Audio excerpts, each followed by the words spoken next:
നമസ്കാരം, പുതിയൊരു വീഡിയോയിലേക്ക് എല്ലാവർക്കും സ്വാഗതം.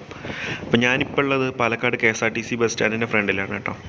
അപ്പോൾ നമ്മുടെ ഇന്നത്തെ യാത്ര എന്ന് പറയുന്നത് കോയമ്പത്തൂരിലേക്കാണ്. അപ്പോൾ ഈ കിടക്കുന്ന വണ്ടികളൊക്കെ കോയമ്പത്തൂരിലേക്ക് പോകുന്നതാണ് കേട്ടോ. പക്ഷെ നമ്മൾ പോകുന്നത് ഇതിലല്ല, നമ്മുടെ സ്വന്തം ആനവണ്ടിയിലാണ് പോകുന്നത്. അപ്പോൾ അതും ഇതിനോട് ചേർന്ന് തന്നെ തൊട്ടപ്പുറത്ത് കിടക്കുന്നുണ്ട്. അപ്പോൾ എന്തായാലും നമുക്ക് നേരെ KSRTC ബസ്സിൽ കയറിയിട്ട് കോയമ്പത്തൂരിലേക്ക് പോകാം. അപ്പോൾ ഞാൻ ബസ്സിൽ കയറിയിട്ടുണ്ട്, ഡ്രൈവറൊന്നും എത്തിയിട്ടില്ല. ഇനിയൊരു 10-15 മിനിറ്റ് എടുക്കുന്നതാണ് പറഞ്ഞത് പോകാനായിട്ട്. അപ്പോൾ എന്തായാലും നമുക്ക് വെയിറ്റ് ചെയ്യാം. അതുപോലെ തന്നെ ഈ ബസ്സിലിരിക്കുമ്പോൾ കണ്ടൊരു കാഴ്ചയാണ് കേട്ടോ. അതിന് നേരെ ലെഫ്റ്റ് സൈഡിലായിട്ട് ഈ KSRTC ബസ് സ്റ്റാൻഡിൻ്റെ പാർക്കിംഗ് ആണ് ഈ കാണുന്നത്, ബൈക്ക് പാർക്കിംഗ് കേട്ടോ. അങ്ങനെ അവർ പറഞ്ഞ പോലെ തന്നെ കറക്റ്റ് 15 മിനിറ്റ് കഴിഞ്ഞപ്പോൾ ബസ് എടുത്തു കേട്ടോ. അപ്പോൾ ഇപ്പോൾ ഏകദേശം ഒരു 12:30 സമയമായിട്ടുണ്ട്. ഏകദേശം ഒരു 1-1.5 മണിക്കൂർ പിടിക്കുന്നുണ്ടാവും കോയമ്പത്തൂർ എത്താനായിട്ട്. അപ്പോൾ ഈ ഒരു വീഡിയോയിൽ മെയിനായിട്ട് ഈ കോയമ്പത്തൂർ വരെയുള്ള യാത്രയല്ല ഞാൻ കാണിക്കാൻ ഉദ്ദേശിച്ചിരിക്കുന്നത്. നമ്മൾ ഈ കോയമ്പത്തൂർ സിറ്റിയുടെ ഒരു സിറ്റി ടൂറാണ് ഞാൻ ഈ വീഡിയോയിൽ ഉദ്ദേശിച്ചിട്ടുള്ളത് കേട്ടോ. കാരണം എന്താണെന്ന് വെച്ച് കഴിഞ്ഞാൽ എനിക്ക് ഏറ്റവും ഇഷ്ടപ്പെട്ട സിറ്റികളിലൊരു സിറ്റിയാണ് കോയമ്പത്തൂർ എന്നല്ല, നമ്മൾ ഈ തമിഴ്നാട്ടിലെ സിറ്റി എന്ന് മാത്രമല്ല, മൊത്തത്തിൽ തമിഴ്നാട് കാണാൻ തന്നെ ഒരു പ്രത്യേക ഭംഗിയുണ്ട്. അപ്പോൾ അതിൽ ഈ ഒരു സിറ്റി എന്ന് പറയുമ്പോൾ കോയമ്പത്തൂർ സിറ്റിക്ക് ഒരു പ്രത്യേക ഭംഗിയാണ്. അപ്പോൾ അങ്ങനെ ഒരു സിറ്റി ടൂറാണ് നമ്മളിന്ന് ഉദ്ദേശിച്ചിട്ടുള്ളത് കേട്ടോ. അപ്പോൾ നമ്മളിപ്പോൾ ജസ്റ്റ് പാലക്കാട് വന്ന് ബസ്സിൽ കയറുന്നതും ബസ്സൊന്ന് സ്റ്റാർട്ട് ചെയ്ത് പുറപ്പെടുന്നതും മാത്രമാണ് നമ്മൾ കേരളത്തിലുള്ള ഷൂട്ട് ചെയ്യുന്നുള്ളൂ. ഇതിനുശേഷം നമ്മൾ നേരെ കോയമ്പത്തൂർ എത്തിയിട്ടുള്ള കാര്യങ്ങളാണ് കാണിക്കാൻ പോകുന്നത് കേട്ടോ. പക്ഷേ ഈ കോയമ്പത്തൂർ വരെയുള്ള ഈ ഒരു എന്താ പറയുക, ഹൈവേയിലുള്ളൊരു യാത്രയും നല്ല ഭംഗിയുള്ള കാഴ്ചകളൊക്കെ കണ്ടിട്ടുള്ളൊരു യാത്രയാണ്. പക്ഷെ അതാവുമ്പോൾ വീഡിയോ ഒരുപാട് ലെങ്ത്ത് കൂടും. അപ്പോൾ അതുകൊണ്ട് തന്നെ നമ്മളിപ്പോൾ ഈ ഒരു വീഡിയോയിൽ ഹൈവേയിലുള്ള യാത്രയൊന്നും കാണിക്കുന്നില്ല. അത് നമുക്ക് വേണമെങ്കിൽ മറ്റൊരു വീഡിയോ ആയിട്ട് സെപ്പറേറ്റ് ആയിട്ട് ചെയ്യാം. ഇപ്പം നമ്മുടെ ലെഫ്റ്റ് സൈഡിൽ കാണുന്നതാണ് പാലക്കാട് ബൈപ്പാസ്. അതായത് കോഴിക്കോട് ഭാഗത്തു നിന്ന് വരുന്ന വാഹനങ്ങൾക്ക് പാലക്കാട് ടൗൺ ടച്ച് ചെയ്യാതെ എറണാകുളം, പൊള്ളാച്ചി, കോയമ്പത്തൂർ ഈ ഭാഗങ്ങളിലേക്കൊക്കെ പോകുന്നവർക്ക് ടൗൺ ടച്ച് ചെയ്യാതെ നേരെ ചന്ദ്രനഗർ വരെ വരാനുള്ള ഒരു ഓപ്ഷനാണ് ഈ ബൈപ്പാസ്. കൽപ്പാത്തി കഴിഞ്ഞതുമാണ് ഈ ബൈപ്പാസ് സ്റ്റാർട്ട് ചെയ്യുന്നത്. അത് വന്ന് ചേരുന്നത് ചന്ദ്രനഗറിലാണ്. ഈ ചന്ദ്രനഗർ എന്ന് പറയുന്നത് വൈകുന്നേരങ്ങളിൽ ഭയങ്കര റഷായിട്ടുള്ളൊരു ഏരിയയാണ്. അതിന് കാരണം എന്താണെന്ന് വെച്ച് കഴിഞ്ഞാൽ ലോങ് ഡിസ്റ്റൻസ് ബസ് എല്ലാം ആളുകളെ കയറ്റുന്നത് ഈ ചന്ദ്രനഗർ വന്നിട്ടാണ്.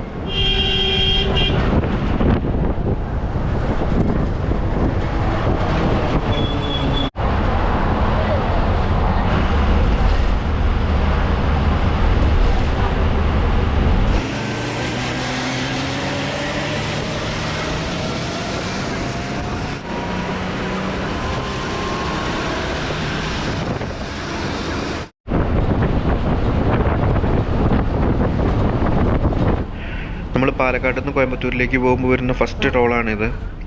ഇനി കോയമ്പത്തൂർ എത്തുന്നതിന് മുൻപായിട്ട് ഇതുപോലുള്ള 1-2 ടോളുകൾ ഇനിയുണ്ട്.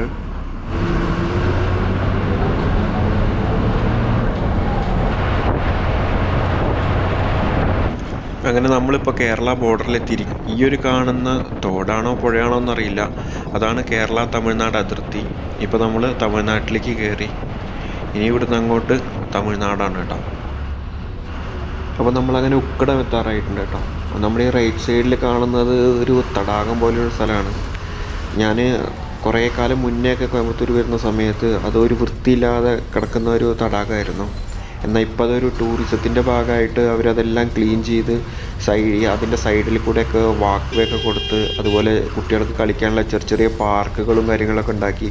അതുപോലെ തന്നെ ഫ്രണ്ടിലായിട്ട് ഐ ലവ് കോവയെന്ന് എഴുതിയിട്ടുള്ള വലിയൊരു ലൈറ്റ് ബോർഡും കാര്യങ്ങളൊക്കെ വെച്ച് നല്ല വൃത്തിയായിട്ട് മെയിൻറ്റെയിൻ ചെയ്തിട്ടുണ്ട്. നല്ല ഭംഗിയുണ്ട് ഇപ്പോൾ കാണാൻ. അപ്പോൾ ഉക്കടത്തേക്ക് എത്തുന്നതിൻ്റെ മുന്നുള്ള ഒരു കാഴ്ചയാണത്. അപ്പോൾ നമ്മൾ ഏകദേശം ഉക്കടത്തോട് അടുത്തുകൊണ്ടിരിക്കുകയാണ്. അപ്പോൾ ഇനി മുതൽ അങ്ങോട്ട് കോയമ്പത്തൂർ സിറ്റിയുടെ കാഴ്ചകളാണ് കേട്ടോ. നല്ല ഭംഗിയുള്ള കാഴ്ചകളാണ്. അപ്പോൾ എല്ലാവരും മുഴുവനായിട്ട് കാണുക വീഡിയോ.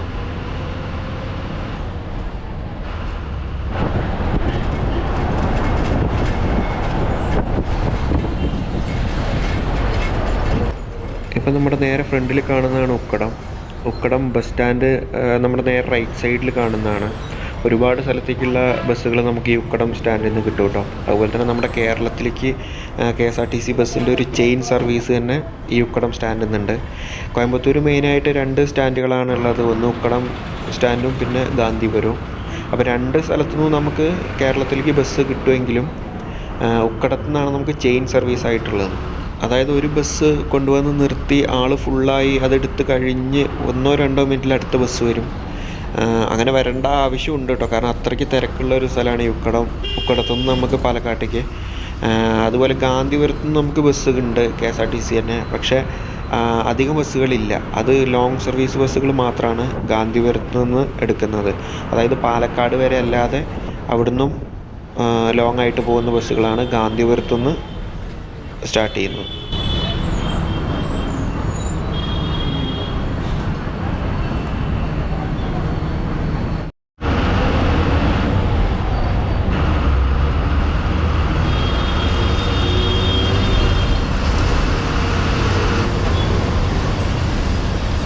അതുപോലെ തന്നെ കോയമ്പത്തൂർ സിറ്റിയിൽ ഭംഗിയുള്ള സ്ഥലങ്ങളിലൊന്നാണ് കേട്ടോ ഈ ഒരു സ്ട്രീറ്റ്. ഒപ്പണക്കര എന്നോ അങ്ങനെ എന്തോണി സ്ട്രീറ്റിന് പറയാം, എനിക്ക് കറക്റ്റ് പ്രൊണൗൺസിയേഷൻ അറിയില്ല. നല്ല ഭംഗിയുള്ളൊരു സ്ഥലമാണ്. രാത്രിയൊക്കെ വരണം ഇവിടുത്തെ ലൈറ്റിങ്ങും കാര്യങ്ങളൊക്കെ ആയിട്ട്. അതുപോലെ തന്നെ ഒരുപാട് ടെക്സ്റ്റൈൽസും ജ്വല്ലറീസൊക്കെ ഉള്ള ഒരു ഏരിയയാണിത്. ഇപ്പോൾ ഈ കാണുന്ന നമ്മുടെ റൈറ്റ് സൈഡിൽ കാണുന്ന പോത്തീസാണ്. അതുപോലെ തന്നെ ലെഫ്റ്റ് സൈഡിൽ യെല്ലോ കളറിൽ കാണുന്നത് ഗണപതി സിൽക്സാണ്. അങ്ങനെ ഒരുപാട് സിൽക്സും ടെക്സ്റ്റൈൽസും ഒക്കെ ഉള്ള ഒരു ഭംഗിയുള്ളൊരു ഏരിയയാണ്. ശരിക്കും ഇപ്പോൾ കാണുമ്പോൾ എത്രത്തോളം ഭംഗിയുണ്ട് എന്ന് എനിക്കറിയില്ല, പക്ഷേ രാത്രി വല്ലാത്തൊരു ഫീലാണ് ഇവിടെ.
അപ്പോൾ നമ്മളങ്ങനെ ഗാന്ധിപുരം സ്റ്റാൻഡിൽ എത്തിയിരിക്കുകയാണ് കേട്ടോ. നമ്മുടെ ലെഫ്റ്റ് സൈഡിൽ കാണുന്നതാണ് ഗാന്ധിപുരം സ്റ്റാൻഡ്. റൈറ്റ് സൈഡിലൊരു സ്റ്റാൻഡ് ഉണ്ട്, അത് തമിഴ്നാട്ടിലെ സ്റ്റാൻഡാണ്. നമ്മൾ KSRTCക്കൊക്കെ ഉള്ള സ്റ്റാൻഡ് ഇതാണ്. അപ്പോൾ ഇവിടുന്ന് നമുക്ക് പാലക്കാട്ടേക്ക് ബസ്സുകളുണ്ടാവും, പക്ഷേ കുറവായിരിക്കും. ലോങ് സർവീസ് ബസ്സുകൾ മാത്രമായിരിക്കും ഇവിടുന്ന് എടുക്കുന്ന ബസ്സുകൾ. ഇപ്പോൾ നമ്മൾ ഈ വന്ന ബസ് പോലും ഇനി തിരിച്ചു പോകുന്നത് പാലക്കാട് വരെയല്ല, കോഴിക്കോട്ടേക്കാണ്. അപ്പോൾ അതുകൊണ്ട് തന്നെ ബസ്സുകൾക്ക് ഒരുപാട് ടൈം ഗ്യാപ്പ് ഉണ്ടാവും, ബസ് കുറവായതുകൊണ്ട്. അപ്പോൾ പാലക്കാട്ടേക്ക് പോകാൻ ഏറ്റവും നല്ലൊരു ഓപ്ഷൻ എന്ന് പറയുന്നത് നേരെ ഉക്കടം പോവുക. അവിടെ നിന്നാകുമ്പോൾ ബസ്സിൻ്റെ ഒരു ചെയിൻ സർവീസ് തന്നെ ഉണ്ട്. അപ്പോൾ ഇത്രയൊക്കെ ഉള്ളൂ ഇന്നത്തെ വീഡിയോ. എല്ലാവർക്കും ഇഷ്ടമായി എന്ന് വിചാരിക്കുന്നു. വീഡിയോ ഇഷ്ടമായി ലൈക്ക് ചെയ്യുക, ഷെയർ ചെയ്യുക, നിങ്ങളുടെ അഭിപ്രായങ്ങൾ കമൻറ്റ് ബോക്സിൽ അറിയിക്കുക. മറ്റൊരു നല്ല വീഡിയോ ആയിട്ട് കാണാം. അതുവരേക്കും ബൈ.